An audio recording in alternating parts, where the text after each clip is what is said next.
What's up guys, welcome back to the channel. So today what I want to talk about is food. Not just any kind of food, but those foods that we crave, the ones we love. Those really fat, calorie dense, rich foods that we eat for breakfast, lunch, dinner, and snacks. Those things we feel like once we start on a nutrition plan we can't have anymore. The things that we feel like are so high in calories that we realize that once we've had them, we're no longer going to be in a calorie deficit for the day if we eat anything else. So what do we need to do in this type of situation? We need to find foods that are going to be just as good or good enough substitutions so that we don't have those cravings during the day and we still feel satisfied with the foods that we're eating. Doing something like that is going to make your nutrition plan a lifestyle change, and that's what we want. We want to find a way to eat this way for the rest of our lives. It's not going to do you any good to go on a nutrition plan for 6 to 8 weeks, lose a bunch of weight, only to rebound it back when you're done. So today, what we're going to do is we're going to talk about 9 different foods that normally you wouldn't see on a healthy nutrition plan, and we're going to talk about substitutions that we can make for those foods and how we can make them fit into achieving our fitness goals. Here we go. First one we're going to talk about is peanut butter. Anyone who's ever had any kind of peanut butter before in their lives knows that if you take that jar out of the cupboard, you get yourself a spoon and you start scooping into that peanut butter jar and you take 1 scoop, you're like, I'll just have 2 tablespoons and then I'll be done with it. Who can really just stop at 2 tablespoons? Before we know it, we're sitting down, we're eating peanut butter out of the peanut butter jar. It's a brand new jar of peanut butter and we realize it's half gone. We've had thousands of calories probably in the scoops of peanut butter that we've had, considering in 2 tablespoons there's 200 calories. And a tablespoon that we measure out with our tablespoon spoon is usually a lot more than an actual measured out tablespoon. So we're having hundreds if not thousands of extra calories in peanut butter in a matter of minutes. So what can we do? What's a good substitution for this? Well, some of you have probably heard of it. It's this PB Fit PB2 peanut butter. It's a powdered version of peanut butter. They've taken most of the fat out of the peanut butter and you're left with this powder. And what you do when you want to substitute, say you want to make a peanut butter and banana sandwich, what you do is you mix that powdered peanut butter with a little bit of water, you spread it onto the bread, and you have peanut butter that tastes at least 80 to 90% as good, which is what we're going for, as the regular peanut butter would. And you've saved yourself many calories, because most of the calories in peanut butter are from fat. That's what makes them so calorie dense.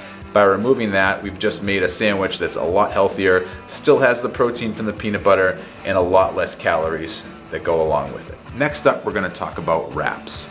So when you think about a wrap, what you want to do is you're trying to have something that's going to be a little bit less than if you were to make a sandwich with 2 slices of bread, right? Because we know that the bread adds up quick. A lot of breads can be 100 calories a slice, and we know that's a lot. It's thicker, it's a little more dense. There's going to be more calories that come from the bread from your typical wrap. But unfortunately, what ends up happening is even a thin wrap, it can quickly add up to being over 200 calories in that particular wrap. So you're really not saving yourself anything in terms of calorie intake. So what you want to look for is something like the Fiber One wrap, where yes, it's smaller, but you're looking at 70 calories for the entire wrap. And you can still fit a good amount of food, good amount of low calorie dense food, your baby spinach, your lean proteins, your low calorie sauces. You can make yourself a nice filling wrap with 1/3, sometimes just 1/3 of the calories of a regular wrap that you might buy at the store. Great alternative, great way to save on the calories, especially when we're trying to hit into a calorie deficit. Keeps the protein high, keeps the calorie count low, and that's what we want. Okay, so next up, we're going to talk about soda. So, any kind of liquid, always best, especially when you're trying to be in a calorie deficit. Any drink that you have, you don't want it to have a high amount of calories because you do not want to waste your calories on something that you drink. It goes down way too fast and the calories add up way too quick.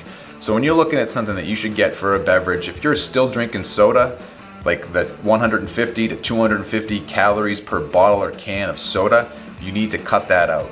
There's way too many choices now with 0 calorie sugars, the diet sodas, seltzer, too many alternatives to be wasting calories on a soda. So definitely trade out your high calorie, high sugar soda for something that has 0 calories, or something like a seltzer where you're going to have it's just water with bubbles in it. Save the calories, save them for the food. Those are gonna keep you satiated. Those are gonna keep you more satisfied during the day. All drinking soda is gonna wanna make you do is grab another one and keep drinking your calories, and that's something that's not gonna help any of your fitness goals. So we already talked about how wraps can be a better option than bread, right? Another good thing that I've recently started doing is using rice cakes instead of bread. Your typical rice cake doesn't have any flavoring in it, maybe it's lightly salted, but non-flavored rice cakes have 35 calories per rice cake. So you could actually make 2 sandwiches, 70 calories each for the 2 pieces of rice cakes, and you're gonna end up saving yourself a ton of calories. But the other thing that's good about the rice cake is that it's something that has a high amount of volume. So once you eat that, it's going to keep you fuller for longer, way fuller than you'll feel eating bread. And even in terms of a wrap, it's gonna make you feel more full than that. So I would say that rice cakes are almost an even better alternative than to having wraps. You have a couple of those, it's low calorie, it's got a lot of volume, it's gonna help keep you full, keep you satisfied, keep those cravings down throughout the day. Definitely rice cakes are something that you should be looking into right now. Okay, so the next thing we're gonna talk about is milk. So your regular dairy milk, let's even say it's skim milk. You're looking at 1 cup's gonna be about 90 calories. If you're using milk in any part of your nutrition plan, an easy substitution there is to get almond milk. Almond milk is only 30 calories per cup. That's versus skim milk, which is 90 calories per cup. So you're saving 1/3 of the calories, and you're really not gonna notice much of a difference in taste, especially if you're using it as an ingredient for something that you're making in a recipe. You're not even gonna notice it at all. So definitely almond milk is something that you're gonna wanna look into and start using. Okay guys, so next up we have popcorn. Popcorn, very healthy snack. I think we all kind of see it as a healthy option, something that we can have that's going to keep us full, has a lot of volume in it. But the problem is with some popcorns, especially the microwavable popcorns, you can very easily turn what could be a healthy high fiber snack into something that's gonna add up in calories pretty quick, especially if you're getting that movie theater butter popcorn.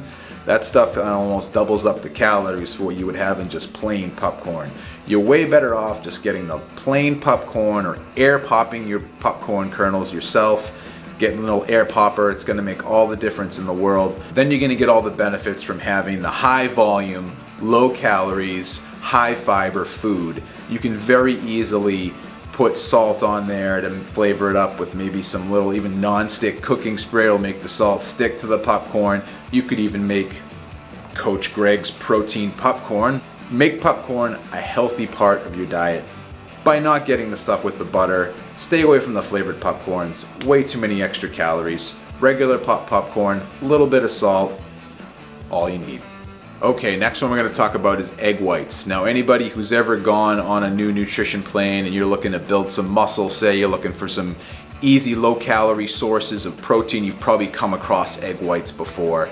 What makes egg whites different than your traditional eggs is the calorie content. So obviously egg whites, we're removing the yolk, which most of the calorie in the egg comes from. That's where the fat is. So you're looking at almost 1/3 of the amount of calories, egg whites versus regular eggs. So obviously that's a great substitution. You're gonna keep your calorie count down by having the fat of the egg taken out, just getting the protein benefits. Different things that you can do is to mix egg whites into your recipes that call for eggs, or you can make it as an alternative, do an egg white omelet instead of making your traditional 2-egg omelet. You can have a lot more volume, the protein count's gonna be higher, you're gonna be able to stay in that calorie deficit a lot easier while still keeping that up where it needs to be. Okay, the next substitution that I want you to make is using low calorie sauces when you're having your foods. So things like barbecue sauce, things like honey mustard sauce, those things in terms of calories can add up pretty quick. 2 tablespoons can easily get up to over 100 calories. But if you use something like G. Hughes sauces, when there's many varieties of this, many different flavors, they all taste really good. You're only looking at about 10 to 20 calories for 2 tablespoons in each serving. So you're obviously gonna get a huge calorie savings. You're still gonna get a lot of the flavor that's gonna help keep you satisfied. Great option to help you flavor different foods in a way that's gonna be tasty, but also in a way that's gonna make you feel satisfied, like you're eating something that you probably shouldn't be because it tastes so good. G. Hughes sauce is where it's at. Whew, okay, we got one more, and this one I had to sit down for because we're gonna talk about Oreos. I have a problem with Oreos. I can very easily sit down with a package of Oreo cookies. I can eat an entire sleeve of Oreos and not think about it, and then probably get started on a second sleeve and not even think about it. Before you know it, looking at 500 to 1200 calories, gone in just a few minutes. So what I've done over the years is I've tried to find ways to incorporate some kind of cookies and cream like Quest has here. This protein, adding it as an ingredient into different foods that I make, like Coach Greg's anabolic popcorn. Recently tried that one. It's like you're eating popcorn, but you're also having Oreos at the same time. Now, is it 1-to-1? No. Is it 8 out of 10? 80% is good, which is what we're always looking for? Yes. Does it get rid of that craving for me when I want to have a whole package of Oreos? It does. It helps you stay on track with your nutrition plan, and that's the goal. Whew.